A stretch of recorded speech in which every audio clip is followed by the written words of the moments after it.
class. Today I am going to start the next lecture of your same chapter, heat. So let's start.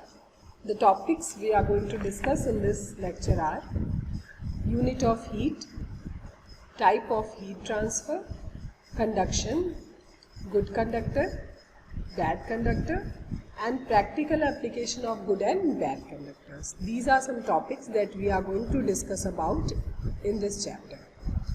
So unit of heat is heat energy is measured in calories. Heat energy को calorie में नापते हैं. जैसे आप metre को, दूरी को metre में, किलोमीटर में नापते हैं, ऐसे ही हीट एनर्जी का मेजरमेंट कैलोरीज में किया जाता है. The quantity of heat energy required to raise the temperature of 1 gram of pure water through 1 degree Celsius is called 1 calorie. कि 1 kg प्योर वाटर का 1 डिग्री सेल्सियस बढ़ने में जो बढ़ता है टेम्परेचर, उसे क्या कहते हैं 1 कैलोरी. जैसे 14.5 डिग्री सेल्सियस से 15.5 डिग्री सेल्सियस टेम्परेचर हुआ, 1 यूनिट बढ़ा, तो ये क्या होगा 1 कैलोरी. ठीक है. और अगर 14.5 से 16.502 सेल्सियस होता तो ये क्या होता 2 डिग्री होता. ठीक, 2 कैलोरी होता. Heat transfer of heat. So they are 3 method of transfer of heat. Heat transfer के 3 मेथड हैं, that is conduction, convection and radiation. 3 तरह से हीट का ट्रांसफर होता है. सॉलिड में कंडक्शन की मदद से, लिक्विड और गैसेस में कन्वेक्शन और रेडिएशन. तो एक एक करके पढ़ते हैं. In this chapter we are going, in this lecture we are going to discuss about the conduction. Heat is transferred by the process of conduction when bodies at different temperature are in direct or indirect physical contact.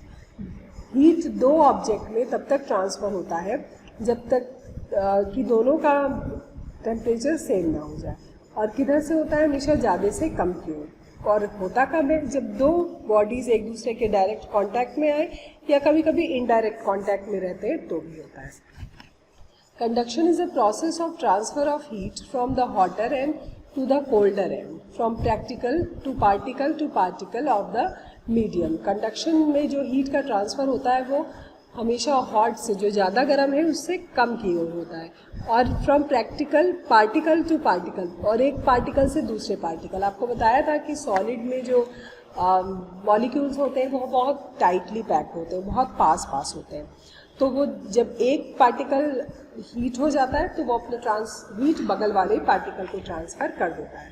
आपको एक example भी बताया था कि जैसे अगर आपको एक कॉपी देनी है, जो आप फर्स्ट सीट पे बैठे हो और थर्ड सीट पे किसी बच्चे को देनी है, तो आप अपनी कॉपी अपने बगल वाले को, बगल वाला उसके बगल वाले को, फिर वो पीछे वाले को, और फिर ऐसे ऐसे करके 1 बाई 1 करके कॉपी पीछे वाले बच्चे तक पहुंचती है. ठीक है. तो ऐसे ही जो हीट ट्रांसफ़र है, क्योंकि सारे ही मॉलिक्यूल्स अगल बगल पाए जाते हैं, तो कंडक्शन में ऐसे ही हीट का ट्रांसफ़र होता है. Conduction is the process of transmission of heat in solid in which the molecules of the solid do not move from their position but merely transfer the heat in the form of kinetic energy from one molecule to the next. कि molecules जो होते हैं वो एकदम closely packed होते हैं. Molecules उठ के एक जगह से दूसरी जगह नहीं जाते. मॉलिक्यूल्स में कोई मूवमेंट नहीं होता. नहीं तो सॉलिड चीज़ें, मान लीजिए आपने कंटेनर को हीट दिया तो कंटेनर का शेप बदल जाता. भाई मॉलिक्यूल अगर मूव करने लगता तो कंटेनर का शेप ऑटोमेटिकली बदलता. लेकिन ऐसा नहीं होता. सारे पार्टिकल्स अपनी ही जगह पे होते हैं, वो बस अपने हीट को बगल वाले मॉलिक्यूल्स को ट्रांसफ़र कर देते हैं. Thus medium is required for the transfer of heat by conduction. Therefore, तो कंडक्शन के लिए एक मीडियम की ज़रूरत है. Conduction is not possible in vacuum, जहाँ पे पार्टिकल नहीं है. देखो बता रहे हैं कि एक पार्टिकल अपने हीट को बगल वाले पार्टिकल को ट्रांसफ़र करता है. तो जहाँ पे कोई भी पार्टिकल, कोई भी मॉलिक्यूल नहीं है, जैसे वैक्यूम में नहीं होते, तो वहाँ पे कंडक्शन के द्वारा हीट का ट्रांसफ़र नहीं हो सकता है. In solids heat is transferred mainly by the process of conduction. Solid में हीट का ट्रांसफ़र मेनली कंडक्शन के द्वारा होता है. Type of conductors. Now there are 2 type of conductors, the good conductors and bad conductors. So firstly we are going to learn about the good conductor. The substances through which heat energy can easily flow by the conduction are called good conductors. Means those substances in which heat easily transfer, that is known as the good conductors. जो metals हैं, the metals which are used in preparing the machineries, automobiles, and the most easiest example is our cooking utensils. हमारे खाना बनाने वाले जो बर्तन हैं उन्हें भी गर्म करने पे वो तुरंत गर्म हो जाते हैं, ठीक है. तो और सॉलिड होते हैं तो पार्टिकल, एक पार्टिकल अपने नेबरिंग मॉलिक्यूल को हीट ट्रांसफर करता है. तो these are the good conductors of heat. For example, metals in general are good conductors. That's why we prepared or we cook food into the metallic containers. Amongst the metals, silver is considered best conductor. सारे ही metals में silver को best conductors को कहते हैं. तो आप बोलेंगे जब silver best होता है तो क्यों silver के बर्तन नहीं बनाते, क्यों नहीं यूज़ करते? क्योंकि वो expensive होते हैं. silver के भी बर्तन होते हैं लेकिन वो expensive होते हैं, इसलिए उनका कम यूज़ होता है. Amongst non metal, graphite is a good conductor. जितने भी नॉन मेटल है उनमें से ग्रेफाइट गुड कंडक्टर है. ग्रेफाइट क्या होता है? आपने अपनी पेंसिल देखी है, पेंसिल की जो लिड होती है ग्रे कलर की, वो ग्रेफाइट होता है और वो क्या करता है? हीट को कंडक्ट करता है. Metals are of good conductor. सभी मेटल हीट के अच्छे कंडक्टर होते हैं, वो हीट का ट्रांसफर करते हैं. Next is bad conductors. The substance which do not allow the heat energy to flow through them easily are called poor conductors or bad conductors. ऐसे substance जो heat को पास होने के लिए allow, heat उनमें से पास नहीं होती, उन्हें क्या कहते हैं? poor conductor. Like solid, among us सारे solid में से glass, wood, लकड़ी, देखो लकड़ी में heat transfer नहीं होता, कांच में नहीं होता. तो glass, wood, clay, asbestos, रबड़, plastic, wax, these are the poor conductor. ये हीट का ट्रांसफर नहीं करते. All liquid except mercury are poor conductor. सभी लिक्विड जो है पुअर कंडक्टर हैं एक्सेप्ट मरकरी, मरकरी को छोड़ के. मरकरी क्या है? गुड कंडक्टर है, हीट का गुड कंडक्टर है. आपने मरकरी देखा है अपने घरों में थर्मामीटर में. थर्मामीटर में जो एक चमकीला सा सब्सटेंस होता है वो मरकरी होता है. और मरकरी क्या करता है? जैसे ही उसे हीट मिलता है वैसे वो फैलता है, एक्सपैंड करता है. हीट देखो, हम जब अपनी बॉडी का टेम्परेचर नापने के लिए यूज़ करते हैं तो जैसे ही अगर टेम्परेचर बढ़ा होता है तो मरकरी भी थोड़ा आगे जाता है और आपको एक शाइनी सा सब्सटेंस थर्मामीटर में दिखाई देने लगता है जो कि मरकरी होता है. तो मरकरी को छोड़ करके बाकी सभी जो लिक्विड्स हैं वो क्या है? They are the good conductors. The liquid except mercury are poor conductor. Mercury को छोड़ के सभी पुअर कंडक्टर्स हैं. Okay, so all gases without any exception are poor conductor. सभी गैस क्या है? पुअर कंडक्टर है. उनमें कोई एक्सेप्शन नहीं है कि कोई एक ऐसा गैस है जो कि गुड कंडक्टर हो. Next is practical application of good conductors. क्या यूज है गुड कंडक्टर्स के?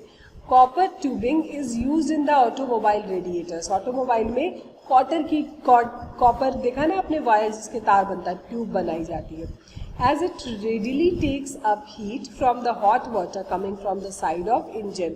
और वो इंजन से हॉट वाटर जो होता है उसे एब्जॉर्ब करता है. कुकिंग वेसल, घर में देखिए जो मेटल्स के बर्तन होते हैं खाना बनाने वाले, वो सब क्या होते हैं?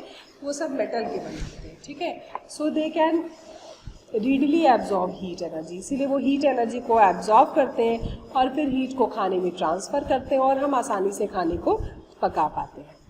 Mercury is used. मरकरी अभी आपको बताया कि एक लिक्विड है जो कि थर्मामीटर में पाया जाता है, गुड कंडक्टर होता है. जैसे ही बॉडी का टेम्परेचर बढ़ता है, उस हीट जिसमें भी आपको टेम्परेचर चेक करना, अगर टेम्परेचर बढ़ा तो वो हीट एब्जॉर्ब करके एक्सपैंड करता है, फैलता है. इट मीन्स कि गुड कंडक्टर है. Cooling coils of an air condition and the refrigerator are made up of copper as they readily conduct heat. जो कूलिंग कॉइल्स होते हैं, कंडीशनर, एयर कंडीशन में कॉइल्स बने होते हैं, पीछे आप देखिए. और रेफ्रिजरेटर में भी काले रंग के ऐसे वायर्स होते हैं जो कॉइल होते हैं, मुड़े होते हैं, वो कॉपर के बने होते हैं. एज दे रीडली कंडक्ट, और इसीलिए वो हीट को कंडक्ट करते हैं, ठीक है. देखो हम उसे जो फ्रिज है या एयर कंडीशन है वो कैसे चलता है? इलेक्ट्रिसिटी के लिए उसे अप्लाई करते हैं, वो हीट को एब्जॉर्ब करता है और फिर उसे कूलेंट्स में कन्वर्ट कर देता है. तो ये सारे क्या है? These are the good conductors. ये गुड कंडक्टर्स है. Next is we wear woollen clothes in winter. हम क्या करते हैं? ठंडियों के दिन में ऊन के कपड़े पहनते हैं. Because the woollen clothes contain a large amount of trap air. क्योंकि जो वुलन क्लोथ्स है वो बहुत ज़्यादा अमाउंट में एयर को ट्रैप करते हैं.